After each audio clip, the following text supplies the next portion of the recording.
최근에 우리 대한민국에는 너무 충격적인 일이 있었죠. 초등학교에서 벌어졌던 사건들입니다. 제가 더 구체적으로 언급할 필요도 없이 우리 모두 다 잘 알고 있습니다. 왜 이런 끔찍한 상황까지 가게 됐는가? 교실 안에 선생님의 권위가 무너지고 학교 안에서 질서가 이루어지지 않는 그런 상황이 되어버렸기 때문 아닙니까? 학생 인권도 중요합니다. 그러나 그 인권을 강조하다가 어떤 아이가 잘한다고 칭찬하면 딴 애들이 소외된다고, 그것도 인권 침해래요. 어떤 애가 문제가 있어도 이거 좀 잘해라 라고 얘기하면 딴 친구들 앞에서 모독받고 모욕받았다고 고소 고발한다는 겁니다. 그러니 어떻게 교실에서 학생들을 지도할 수 있겠습니까?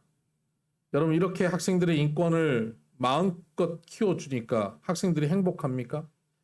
그 순간에 행복할 것 같죠. 선생님 지시 없이 내 마음대로 할 수 있으니까요. 선생님 앞에서 칠판에서 가르치고 있는데 여기 와가지고 그 전기 코드에 충전기 꽂아가지고 거기 누워서 충전하고 있는 애, 영상 보신 적 있죠? 뉴스에도 다 나왔으니까.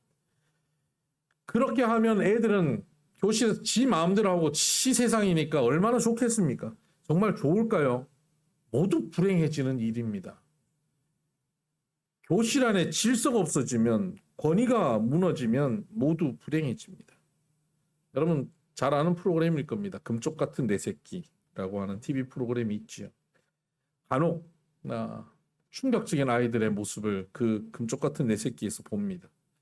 제가 지난주에 봤던 프로그램 속에서는 초등학교 2학년 남자아이가 나왔는데 교실에서 이 아이 한 명 때문에 모두가 지옥을 경험하고 있는 거예요. 어느 순간 갑자기 화를 내고 욕하고 친구들을 때리고, 자기가 화내는 대상이 아닌 갑자기 옆에 있는 친구를 갑자기 때리기도 하고요. 선생님한테 욕하고 선생님을 때리고. 아니, 선생님한테 욕하고 때리면 우리는 이해가 안 되지요. 그걸 왜 못 잡아? 그걸 잡으면 안 된대요. 선생님이 맞아서 병원에 입원해도 그걸 못 잡는다는 거 아닙니까? 교감 선생님이 와서 그 아이를 붙잡고 설득하는데 교감 선생님한테 대놓고 욕을 하고 교감 선생님을 때리고, 교감 선생님이 너무 안타까워서 눈물을 흘리는데 그 앞에서 피식 써버려요. 와, 너무 끔찍하더라고요. 부모에게도 욕하고 부모를 때리고 지 마음대로 행동하는 겁니다. 지 마음대로 행동하니까 얼마나 자유롭고 좋겠습니까? 과연 정말 좋고 행복한 삶을 살까요? 아니요. 자기도 불행하고 주변도 불행하고 모두 불행하게 만드는 삶을 살고 있는 겁니다. 그래서 그 프로그램에 그 오은영 박사님이라는 분 계시잖아요. 그분이 금쪽이에게 처방을 내리더라고요. 처방이 뭐냐면 훈육이라는 거예요. 집에서 너무 오냐 너무 귀하다 하고 하니까 훈육이 안 된 거예요. 부모가 마음이 약해가지고 오냐 하면 안 되고, 딱 잘못한 것은 명확하게 잘못했다고 얘기하고, 잘못하고 성질 부릴 때는 그 말을 들어주지 말라는 거예요. 분명히 훈육을 해야 된다.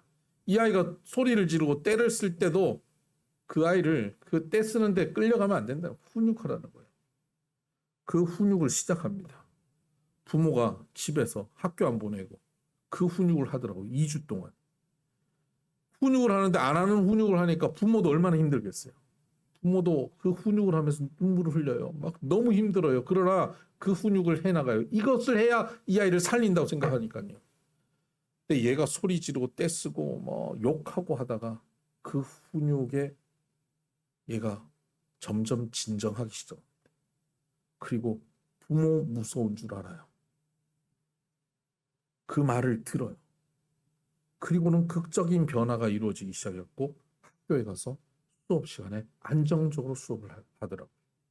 그 이후에 어떻게 계속 지속될지 그건 미지수입니다만, 이 아이에게 지금 필요한 것은 훈육이었다 하는 것이죠. 훈육이 없는 자유, 권위가 없는 자유는 자기만 자유하고 행복하냐? 아니요. 자기도 행복하지 못합니다. 방종은 모두를 고통스럽게 끌고 가는 겁니다. 지옥을 만들어 버리는 것이죠. 하나님은 사람을 만드시고 사람들에게 자유의지를 주셨습니다. 너 마음대로 해라고. 너 하고 싶은 거 너 마음대로 해도 된다고 자유의지를 주셨습니다. 그리고 에덴 동산에 풍성함을 주셨습니다. 먹고 사는데 걱정 없게 하셨습니다. 그런데 네 마음대로 이 에덴 동산에서 자유롭게 살라고 주셨지만 딱 한 가지, 선악과는 따먹지 말라고 말씀하셨습니다. 많은 사람들이 그래요. 그 왜 선악과를 만들어가지고 그거 따먹었다고 우리 죄인이라고 그러고, 그거 만들지를 말지. 여러분, 선악과가 없다면 사람은 어떻게 될까요? 지 마음대로 하는 인생이 되는 거예요. 금쪽이가 되는 거예요.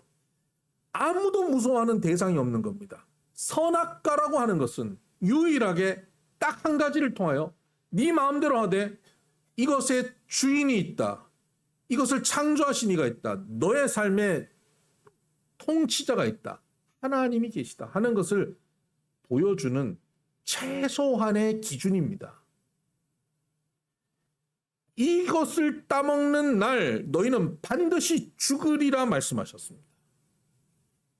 저거는 먹으면 안 되는구나 하는 두려움을 주신 거예요. 그 두려움이 누구에게 향한 거냐면 하나님을 향한 겁니다. 하나님은 나를 죽이실 수 있는 분이구나. 하나님은 나를 살리실 수도 있는 분이구나. 생사의 주관은 하나님께 달려 있구나. 이 세상 내 마음대로 사는 것 같지만 결국 다 하나님 손에 있구나라고 하는 것을 깨닫고 살아가는 것, 이게 경외입니다. 이게 두려움이에요. 하나님을 향한 두려움. 이 경외함이 아담과 하와에게 주어진 하나님의 선물입니다. 에덴 동산만 선물이 아니라 그 가운데 있는 선악과라고 하는 이 경외의 기준을 주시는 게 선물이라고요. 그래서 그들이 그 선물 가운데 그들이 하나님을 경외하고 그 말씀을 순종하고 하나님을 두려워하며 살았다면 그들은 계속 에덴 동산을 누릴 수 있었죠. 그러나 그들은 하나님의 이 경외라고 하는 그 기준을 무시해버립니다. 오늘 우리가 읽었던 하나님의 말씀 잠언 1장 7절 여호와를 경외하는 것이 지식의 근본이거늘, 우리가 살아가는 삶의 모든 지식과 지혜의 근본, 기초는 여호와를 경외하는 것입니다. 하나님은 이 경외를 기본으로 주셨는데 미련한 자는 지혜와 훈계를 멸시하느니라. 하나님의 그 말씀을 멸시하고 무시하고 살아가는 거예요. 하나님의 기준을 무시하고 살아가는 거예요. 그것은 미련한 자다 하는 것이죠. 지혜로운 자는 여호와를 경외하는 자입니다. 그런데 결국 미련하게 그 경외를 저버립니다. 선악과를 먹어버리죠. 그때 자유를 빼앗깁니다. 반드시 죽으리라 생명도 빼앗깁니다. 영생에서 버려지는 겁니다. 선악과를 먹는 순간 그 자리에 죽는 게 아니에요. 그런 죽음 아니에요. 육체적 죽음만을 얘기하는 게 아니에요. 영원한 생명이 끊어져 버린 거예요. 하나님과의 관계가 끊어졌다는 겁니다. 그럴 때 하나님께서 그들에게 금쪽 처방을 하십니다. 여러분, 하나님이 에덴 동산에 그들에게 금쪽 처방을 하신 게 뭔지 아십니까? 금쪽이한테 금쪽 처방하듯이 여자들에게는 해산의 고통, 양육의 고통을 주셨습니다. 아이를 낳고 키우는 고통을 주셨습니다. 남자들에게는 너희가 땅에서 엉겅퀴가 나고 가시덤불이 날 것인데 너희가 밭에서만 소산을 얻을 것이다. 땀을 흘리고 노동을 하여서 수고하여야 먹을 것을 얻을 것이다 라고 말씀하셨습니다. 그전에는 노동이 없었습니다. 수고가 없었어요. 그냥 먹으면 되는 거예요. 그런데 그들에게 이 고통이 시작된 겁니다. 한계가 주어진 겁니다. 자녀를 낳고 양육하는 인생에 있어서의 한계, 당장 내가 먹고 사는 일에 있어서 한계, 그 한계 앞에 그들이 놓인 겁니다. 이 세상이 내 마음대로 되지 않는다라고 하는 것을 깨닫게 하신 겁니다. 그때 사람들이 느끼는 감정이 뭘까요? 불안함, 염려, 근심, 두려움입니다. 과연 내가 제대로 할 수 있을까? 내가 내 처자식들 먹여 살릴 수 있을까? 내 자녀를 잘 양육해서 살아갈 수 있을까? 하는 두려움과 염려 가운데 우리는 놓이게 되는 것이죠. 원래 에덴 동산에 살던 사람들에게 없던 두려움입니다. 하나님께서는 그런 두려움을 원래 주시지 않으셨어요. 하나님만 두려워하라고 하신 거예요. 하나님만 경외하라고 하셨어요. 그런데 그들이 지 마음대로 살다가 하나님을 경외하지 않고 하나님을 두려워하지 않고 살다 보니까 하나님은 그들에게 두려운 환경을 허락해 버리신 겁니다.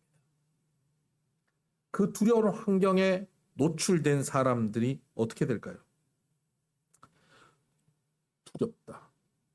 내 마음대로 하는 것이 두렵다. 어렵다. 힘들다 하는 것을 깨닫는 것이죠.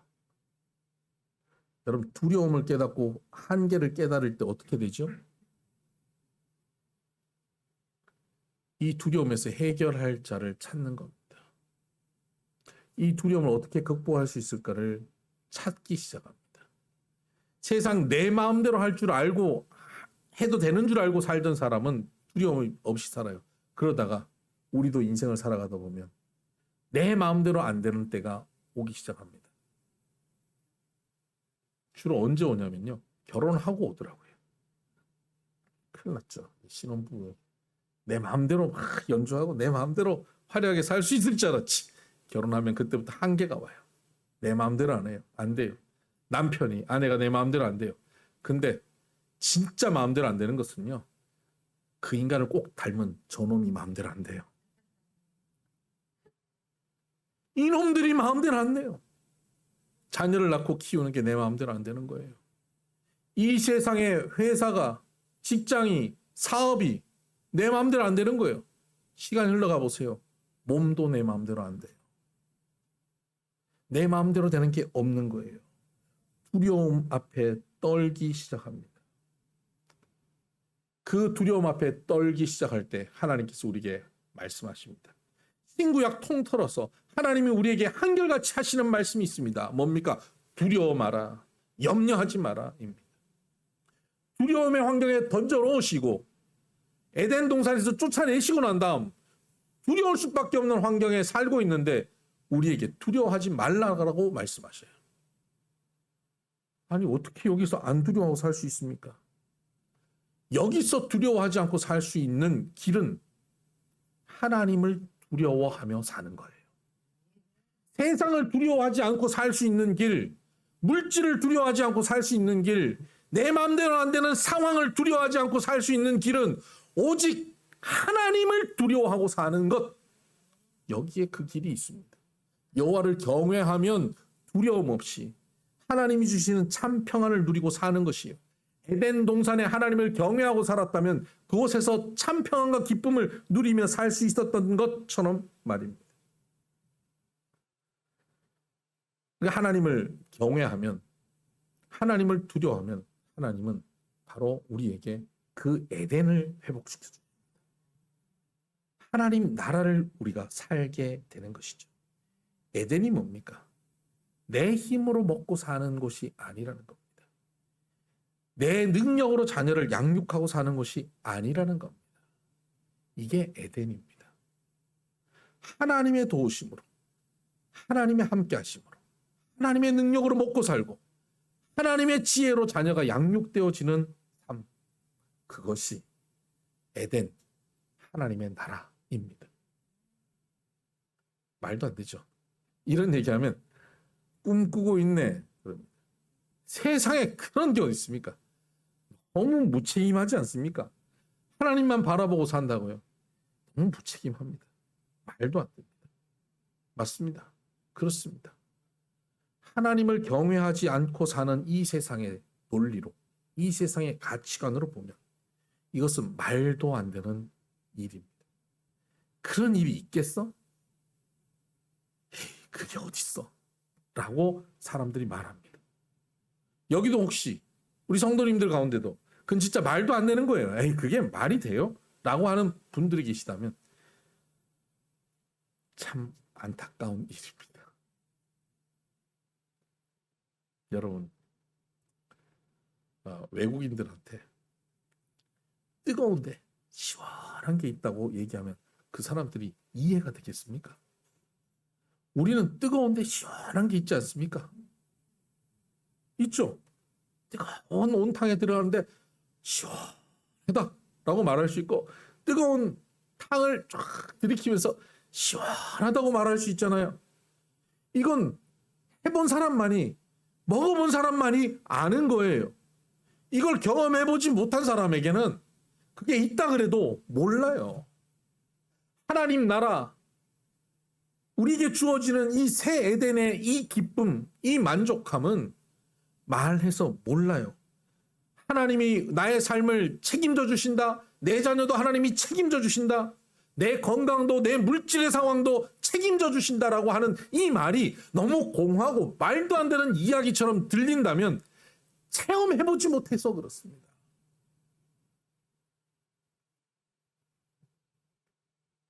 어떤 분이 그래요. 에이, 교회를 뭐 수십 년 다니고 목사, 장로, 권사 뭐 하는 주변에 친구들도 있고 친척들도 있는데 그 사람들도 똑같이 나하고 똑같이 돈 하고 살고 뭐 세상 뭐 이것 때문에 염려하고 스트레스 받고 힘들어하고 살더라. 네, 맞습니다. 힘들어하고 삽니다. 그런데 거기서 끝나지를 않아요. 그 힘들어하던, 여러분이 보았던 그 힘들어하던 그 교인들이요, 그 힘들어하는 그 순간이 교회 가서 예배 드리면서 바뀌어요. 설교를 들으면서 아, 내가 힘들어하는 게 착각이었구나, 내 힘들어하는 게 잘못된 거였구나 돌이켜요. 그리고는 그 사람들이 봤던 그 두려워하는 모습이 그 사람들이 안 모는 자리에서, 즉 교회 예배의 자리에서 변화되기 시작해요. 두려워하던 그 사람이 이곳에서 변화되는 거예요. 두려움이 사라지는 거예요. 세상의 두려움이 사라지고 염려가 사라지는 거예요. 하나님을 경외하게 되는 것입니다. 그러면서 하나님을 경외할 때 하나님께서 내 삶을 책임지신다라고 하는 것을 확신하게 되는 겁니다. 그래서 교회 나올 때는요, 두려움과 근심과 걱정으로 짐지고 나왔다가 여기 앉아가지고 1시간 예배나 때우고 가야겠다. 이거 뭐 예배 안 드리면 혹시 또 이번 한 주간 또 재수가 어떻게 될 것 같고 뭐 교통사고 날 것 같고, 예배는 드려야지. 그러고 왔는데 예배 드리다가 찬양하다가 기도하다가 말씀 듣다가 얼굴이 확 피기 시작하는 거예요. 이게 내게 주시는 말씀이야. 하나님 어떻게 알고 나한테 딱 이 말씀을 나한테 들려주시지? 아멘 하는 거예요. 오늘 이 말씀은 나한테 주신 약속이야. 아멘 하는 거예요. 그때 염려와 불안과 두려움이 사라지지 않습니까? 경험해본 사람만 아실 거예요. 그리고는 교회 문 열고 나갈 때는 어떻습니까? 하나님 얼굴로 나가는 거예요. 말씀에 대한 감격, 하나님 주신 은혜에 대한 확신, 그것으로 환하게 기뻐서, 그리고 기대가 있잖아요.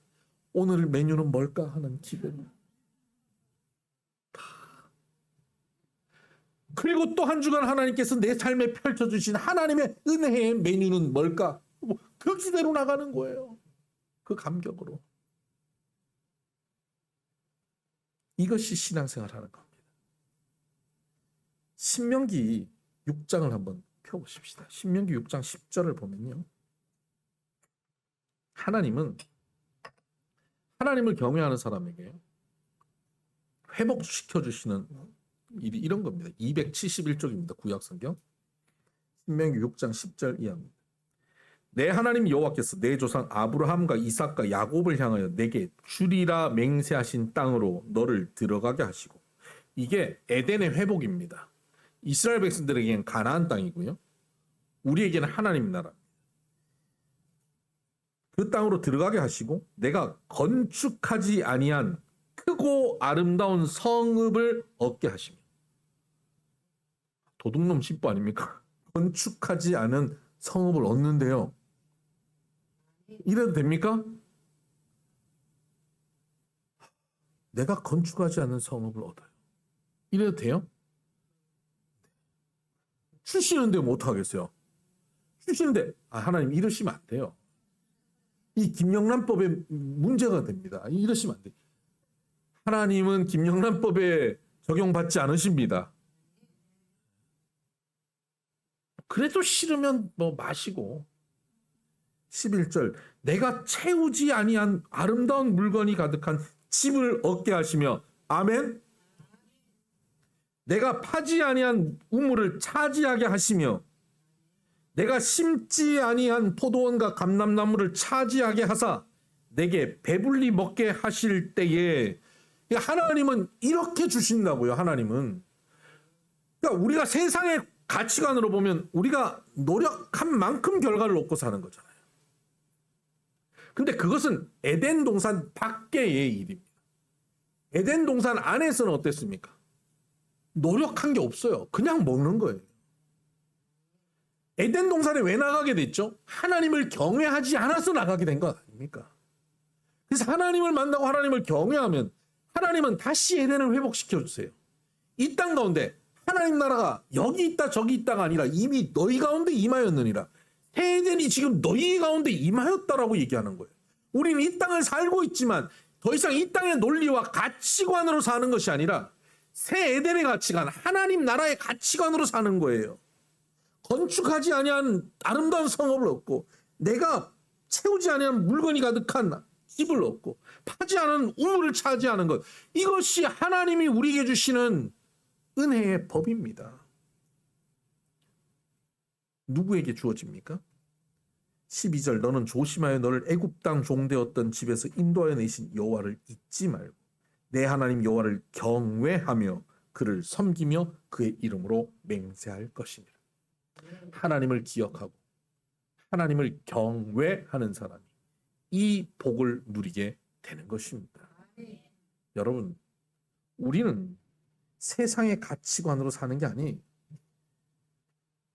이런 말씀을 하면 에이 그건 말도 안 됩니다라고 자꾸 세상의 가치관에 붙잡혀 있는 분 계십니까? 여러분 한번 생각해 보세요. 여러분 자녀들이 여러분 집에서 살 때 세상의 가치관으로 삽니까? 자녀들이 밥 먹으려면 그 전날 밤에 뭐 일을 하고 청소를 하고 뭐 노동을 해야 너 어제 노동을 몇 시간 했으니까 내가 오늘 아침 밥을 주마. 엄마 내가 무슨 문제집 사야 되는데 돈 줘. 너 이번 달에는 열심히 안 하더라? 문제집 살려면 한 달만 더 일해. 이게 세상의 가치관 아닙니까? 근데 그 세상의 가치관이 절대 적용 안 되는 것이 있어요. 집입니다. 가정이요. 가정이 바로 하나님이 우리에게 주신 천국을 맛보는 자리로 주신 거거든요. 천국의 가치관, 천국의 논리가 거기에 있는 거예요. 하나님께서는 우리가 뭘 해서 주시는 게 아니에요. 그래서 그걸 하나님의 은혜라고 하는 거예요. 대가가 아니에요. 내가 노력한 대가를 가지고 사는 게 아니라 하나님의 은혜로 사는 것이에요. 하나님의 은혜로 자녀들이 부모의 은혜로 사랑을 받고 풍성히 살아가듯이 우리는 하나님의 은혜로 이 땅에서 풍성히 살아가게 되는 것입니다. 그 하나님의 은혜로 살아가는 삶, 그것은 바로 하나님을 경외하는 삶이죠. 여기서 하나님을 경외하는 데 있어서 두 가지 걸림돌이 있습니다. 첫째, 내 마음대로 해서 내가 주인 되어서 세상 무서울 것 없이 내 마음대로 살아갈 때 우리는 하나님을 경외하지 않고 그 법에서 쫓겨납니다. 그 법을 누리지 못합니다. 또 한 가지는 그 쫓겨나서 세상 가운데서 살다 보니까 너무너무 두려워가지고 두려운 현실 앞에서 세상을 두려워하고 살면 또 그 법을 누리지 못합니다. 그 하나님 나라를 못 누려요. 내 마음대로 살거나 세상을 두려워하며 살면 하나님의 그 나라를 풍성히 누리지 못해요.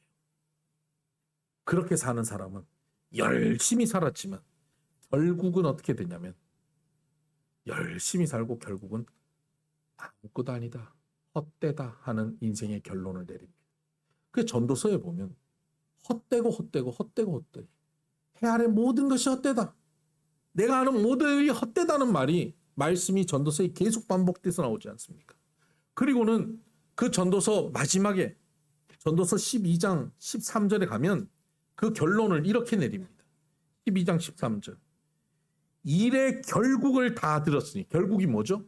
내 마음대로 하고 하나님을 경외하지 않고 세상을 두려워하며 사는 사람은 그 결국이 헛되다라고 하는 그 결론을 들었으니까 어떻게 해요? 결국을 다 들었으니 하나님을 경외하고 그의 명령들을 지킬지어다. 이것이 모든 사람의 본분이니라. 여러분 일의 결론을 다 들었지 않습니까? 결국을 다 들었습니다. 내가 아무리 대단하게 노력하고 애쓰고 달려가도 헛되더라 하는 것, 이게 결국입니다. 그래서 어떻게 해야 됩니까? 하나님을 두려워하라. 하나님을 경외하고 살아라 하는 것입니다. 이것이 사람의 본분, 사람의 기본이라는 겁니다. 제가 초등학교 1학년 때 충격적인 사건이 있었습니다. 가을 운동회 때였습니다. 우리 친구들 중에 한 살 많은 친구가 있었습니다. 키도 크고 덩치도 크고 무엇보다도 달리기가 가장 빠른 친구였습니다. 그 릴레이 계주에 우리 반에 대표로 나갔습니다. 저쪽에서 첫 번째 주자가 막 달려왔습니다. 이제 두 번째 주자 이 친구가 딱 바톤을 받으면 이제는 뭐 다른 애들을 한 반 바퀴를 앞질러 버릴 수 있는 그런 상황에 놓인 거예요. 우리 다 기대하고 응원하고 있었습니다. 저쪽에서 바톤을 주러 옵니다. 마주 나가면서 바톤을 받았어요. 바톤 받자마자 바로 뛰어나가. 바톤 받고 반대를 향해서 막 뛰는 거예요. 초등학교 1학년이라. 몸은 빠른데 머리가 빠르지 않는 거예요. 그것도 얼마나 빠르게 뛰는지, 얼마나 열심히 뛰는지. 여러분, 우리가 아무리 열심히 뛰고 아무리 빠르게 뛰고 아무리 잘해도요, 방향이 잘못되면 큰일 납니다. 하나님을 경외한다는 것은 바른 방향을 가진다는 뜻입니다. 시편, 이건 한번 찾아봅시다. 시편 33편입니다. 시편 33편.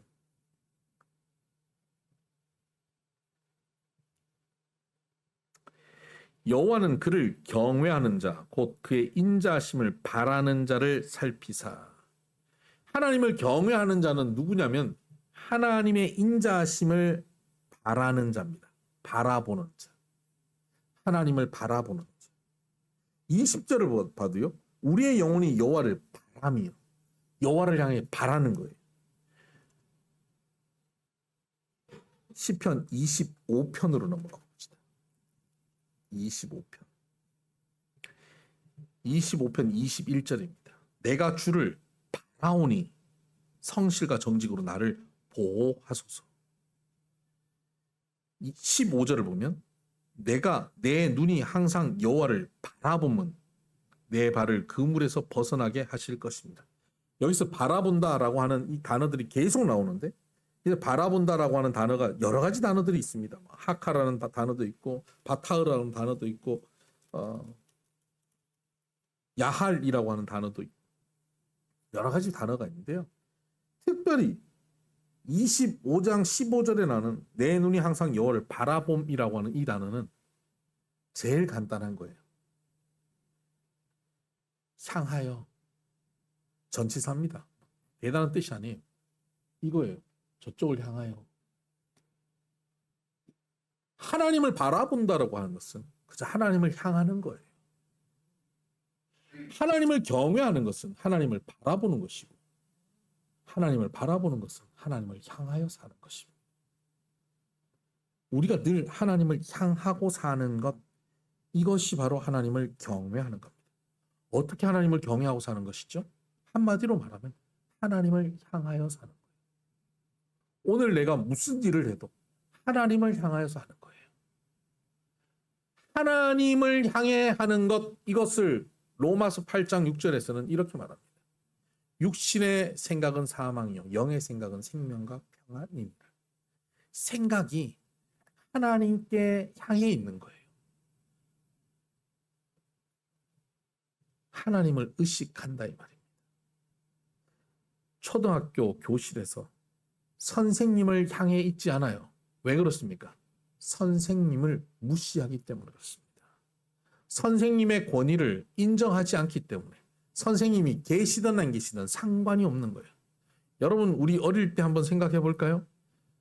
종치고 나면 꼭 한 놈이 교실 문 앞에 가서서 이렇게 교무실에서 오는 복도 쪽을 쳐다보고 있습니다. 그러다가 선생님이 오시면 온다 온다. 그럼 막 뛰어놀던 애들이 제자리에 딱 앉아요. 그게 선생님이 오셨을 때, 선생님이 교실에 들어올 때 그분을 무시하지 않는 태도입니다. 의식하고 있다는 거예요. 향하여 있다는 겁니다. 오늘 사업을 해도 온다 온다 이러고 사업을 하셔야 돼요. 하나님이 내 사업 현장에 함께 계신다는 걸 의식하고 해야죠. 그럴 때 우리는 거짓말을 하지 않을 수 있습니다. 돈 때문에 내 양심 팔지 않을 수 있어요. 하나님을 의식하고 살아야죠. 내가 거짓말 한 번만 하면 한 10억이 생길 것 같은데 눈 딱 감고 거짓말하자. 누구를 향해 눈을 감는 거죠? 하나님을 향해 눈을 감는 거예요. 하나님 무시하는 거예요. 하나님을 경외하지 않아요. 그때 반드시 죽으리라. 그때는 하나님이 약속하신 에덴 하나님 나라 못 누리는 거예요. 그때부터는 내가 땅을 타고 내가 노력해서 사는데 쉽지 않습니다. 그리고 열심히 살아봐야 아까 바톤 들고 딴 데로 뛴 것처럼 엉뚱한 방향을 향해서 뛰는 인생이 되고 마는 겁니다. 그렇게 열심히 뛰고 나 나름대로 최선을 다해서 살았다고 결론을 내리는 어느 시점에 와보니까 엉뚱한 데 와 있네요. 헛되다. 나 열심히 살았지만 허무하다. 헛되다. 라는 결론을 내릴 수밖에 없는 것이죠. 날마다 주를 의지하고 주를 바라보고 주님을 인식하고 주님을 인정하고 살아가면 하나님께서 반드시 하나님의 약속을 우리에게 성취하십니다. 우리가 아까 봤던 시편 25편 15절 앞에 보면 14절에 여호와의 친밀하심이 그를 경외하는 자들에게 있으며 그의 언약을 그들에게 보이시리로다. 하나님은 경외하는 자에게 하나님의 약속하신 것을 반드시 보이십니다. 새 에덴을 보이실 겁니다. 적과 꿀이 흐르는 가나안을 보이실 겁니다. 하나님의 나라를 보이실 거예요. 세상의 법칙이 아닌 하나님의 은혜의 법칙으로 우리를 다스리시는 그 나라를 경험하게 될 것입니다. 그때 우리는 헛되다는 말을 하지 않게 될 거예요. 인생 허무하다는 말을 하지 않을 겁니다. 그때 우리는 뭐라고 얘기합니까? 참, 내 인생은 만족스럽다. 기쁘다. 행복하다. 여러분 마지막 하나님 부르시는 때, 눈 감을 때 이런 유언하는 인생이 제일 불쌍하다 그래요. 엄마가 딸에게 손 붙잡고 딸아, 넌 나처럼 살지 마라. 이게 제일 불쌍한 인생이에요. 근데 제일 만족할 만한 인생이 어떻습니까? 딸아, 엄마는 너무너무 행복한 삶을 살았다. 그리고 영생을 향해 이제 나아간다. 너도 엄마 따라서 이 땅에서 행복하게 살다가 엄마가 있는 천국으로 와서 함께 영원을 누리자. 이게 가장 행복한 유언입니다. 여러분, 이 만족과 이 기쁨이 우리의 마지막 때에 누려질 수 있는 하나님을 경외하는 사람 되기를 주의 이름으로 축복합니다. 기도하십시다.